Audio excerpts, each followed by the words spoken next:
2.5 लाखाच्या उत्पन्नाची याला अट आहे एक. दुसरी याला अट आहे की ते महाराष्ट्र राज्याचे नागरिक असले पाहिजेत, त्याच्यामुळे ती एक महत्त्वपूर्ण अट आहे.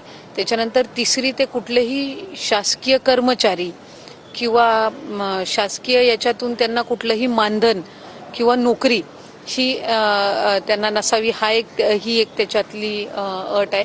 यानंतर आपल्याला तिकडची जी तालुका असेल, समजा ग्रामीण भाग असेल तर तिथली अंगणवाडी सेविका, परिवेशिका, ग्रामसेवक यांच्याकडे त्या संदर्भातली नोंदणी ही आपल्याला करायची आहे. शहरातले असेल तर त्यांना वॉर्ड ऑफिसरकडे किंवा तिथं जी अंगणवाडी सेविका किंवा परिवेशिका असतील, ज्या ज्या ठिकाणी अंगणवाडी शहरामध्ये आहेत तिथं त्यांना या संदर्भातली नोंद करायची आहे. 21 वर्षापासून ते 60 वर्षापर्यंतची जी माझी भगिनी आहे ती या योजनेचा लाभ घेऊ शकणार आहे.